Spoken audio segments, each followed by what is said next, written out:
with maths. Dear viewers, please like, comment, share and subscribe to my channel and don't forget to press the bell icon so that you will get the notifications of my new videos.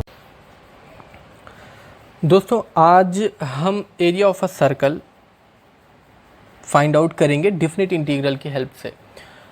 मतलब definite integral या integral का use करके या definite integral का use हम circle के area find out करने में किस तरीके से कर सकते हैं या कैसे निकाला जा सकता है डिफिनिट इंटीग्रल से एरिया ऑफ अ सर्कल, वो इस वीडियो में देखेंगे। चलिए वीडियो शुरू करते हैं। सपोज़ अगर एक सर्कल है X square plus Y square is equals to A square, ये एक सर्कल है, सर्कल का इक्वेशन होता है। तो अगर सर्कल है जिसकी रेडियस ए है तो आपको पता है, आप ये चीज़ कोऑर्डिनेट ज्योमेट्री में पहले से जानते हैं कि अगर ए रेडियस ए है तो उसका एरिया होगा पाई ए स्क्वायर। हम जनरली याद करते हैं pi r square where r is the radius, यहाँ पे रेडियस ए है तो ये होता है। तो ये तो हमें पता है, लेकिन हम डिफिनिट इंटीग्रल की हेल्प से कैसे इस सर्कल का एरिया फाइंड आउट करेंगे, चलिए देखते हैं। ये जो डिफिनिट इंटीग्रल के बाद एक चैप्टर है एप्लीकेशन ऑफ डिफिनिट इंटीग्रल या एप्लीकेशन ऑफ इंटीग्रल, उसका ही ये एक हिस्सा है। ठीक है कि आप इंटीग्रल पढ़ते आए हैं, आपको इंटीग्रल मालूम है कि हम इस तरीके से, ये सारे फॉर्मूले होते हैं, हम इसको इस तरीके से इंटीग्रेट करते हैं, लेकिन उसका यूज़ कहाँ है। तो ये one of the application of definite integral है कि आप एरिया ऑफ अ सर्कल भी इससे फाइंड आउट कर सकते हैं। चलिए फाइंड करते हैं डिफिनिट इंटीग्रल से। देखिए कोऑर्डिनेट ज्योमेट्री में आपको पता है कि X square plus Y square equals to A square एक सर्कल होता है। उसका मैं डायग्राम यहाँ बना रहा हूँ। एक सर्कल होता है जिसका जो सेंटर है वो ओरिजिन होता है 0 0 और जिसकी जो रेडियस होती है इस इक्वेशन की, ये जो रेडियस होगी वो a होगी, यानी ये रेडियस आपकी a हो गई।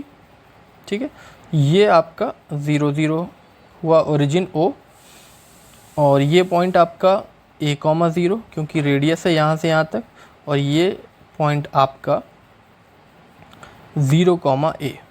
ठीक है, ये तो इस इक्वेशन का ये ज्योमेट्रिकल रिप्रेजेंटेशन है। ठीक है, जो कि आपको पता है, आपने कर दिया। अब चलिए हम इसका एरिया फाइंड आउट करते हैं। देखिए सबसे पहले तो यहाँ पर जब सेंटर ओरिजिन पर है 0 0 पर है, तो ये पूरा सर्कल 4 इक्वल पार्ट्स में क्या हुआ, बटा हुआ है। यानी ये एक quarter, second quarter, third quarter, fourth quarter, यानी 4 क्वार्टर में बटा हुआ है और सब ही इक्वल क्वार्टर हैं, बराबर बराबर है। तो अगर हम किसी एक पोर्शन का, इस सेक्टर का अगर हम एरिया निकाल लें तो उसमें 4 से मल्टीप्लाई करके हम उसका एरिया निकाल सकते हैं। ठीक है, यानी हमें कंसंट्रेट करना है सिर्फ इस पर।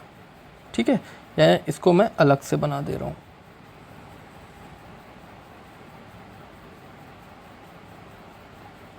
हमें कंसंट्रेट करना है इस वाले एरिया पे। ठीक है, ये ओरिजिन है 0 0, ये पॉइंट है आपका a,0 और ये है आपका 0, a। चलिए अब इंटीग्रल में क्या होता है कि अगर हम एक छोटी सी स्ट्रिप लें, ठीक है, छोटी सी स्ट्रिप लें,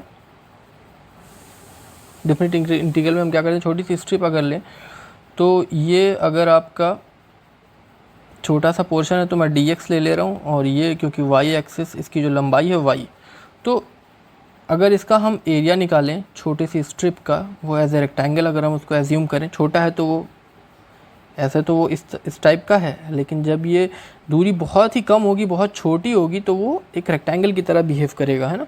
तो dA जो होगा L इंटू बी, यानी y इंटू dx हुआ। ठीक है, अब ये जो कर्व है इसका एरिया, यानी ये जो पूरा एरिया बाउंड कर रहा है एक्स एक्सिस, और ये जो दो लाइन है, एक लाइन ये है वाई एक्सिस वाली और एक ये वाली लाइन है, इनके बीच। तो उसके लिए आपको एरिया फाइंड आउट करने के लिए होता था, इंटीग्रेट कर देना होता है हमें। ठीक है, अगर हम इंटीग्रेट कर दें कहाँ से कहाँ तक, 0 टू a किसको इंटीग्रेट कर दें, dA को। ठीक है, नहीं dA तो एक छोटा सा था, लेकिन इसी dA को अगर हम इंटीग्रेट कर दें कहाँ से कहाँ तक, यहाँ से यहाँ तक, यानी ये जो छोटी छोटी स्ट्रिप्स है ये पूरी यहाँ से लेकर पूरा यहाँ तक ले लें इस कर्व के अंदर, ठीक है, तो हमें इसका एरिया मिल जाएगा। यानी एरिया के लिए इंटीग्रेट हमें करना होगा 0 to a, 0 to a आपको करना है और dA की जगह पर y इंटू dx, ठीक है, रख दिया।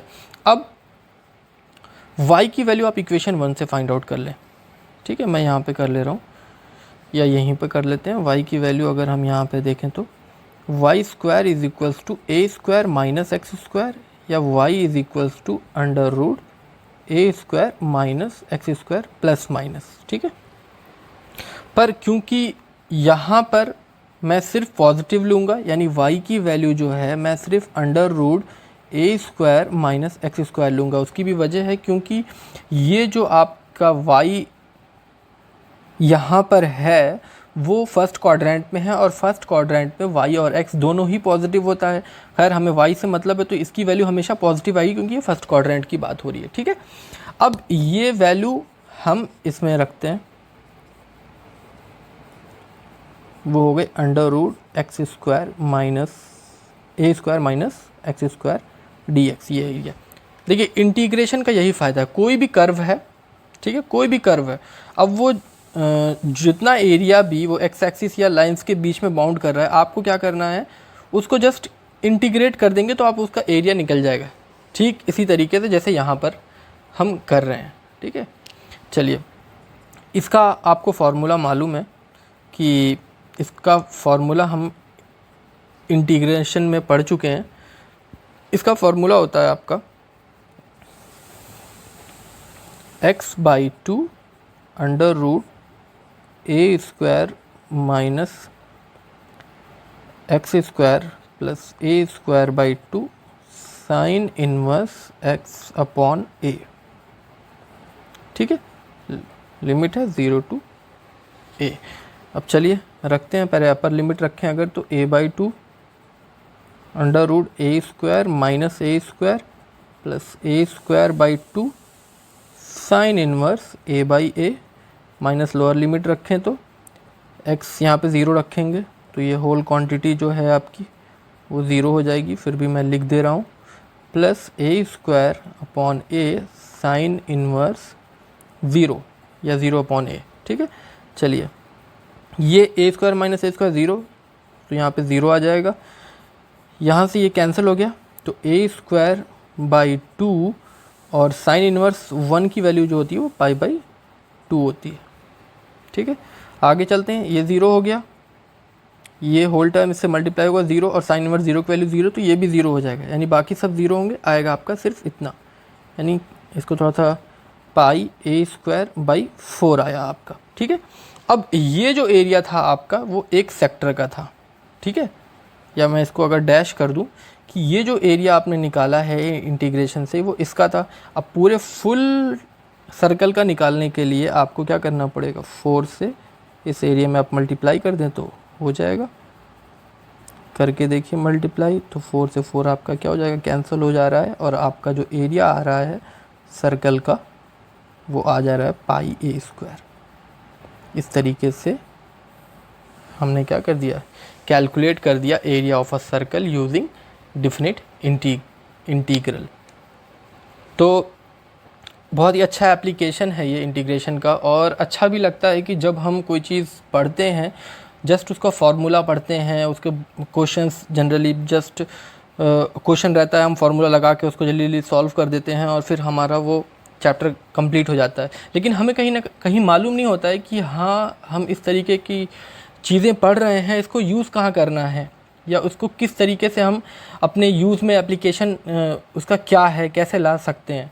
तो ये जो डिफिनिट इंटीग्रल आप जो पहले पढ़े होंगे, ये सारी चीज़ें उस वक्त जब आपने पढ़ा होगा तो आपको लग रहा होगा यार क्यों पढ़ते हैं हम ये इस तरीके से इंटीग्रेट करते हैं, डिफरेंशिएशन करते हैं, लेकिन क्यों करते हैं, उसका क्या एप्लीकेशन है, वो आपको इस वीडियो में समझ में आ गया होगा। तो होप आपको अच्छी लगी होगी ये वीडियो और समझ भी आई होगी। Thanks for watching, keep connected.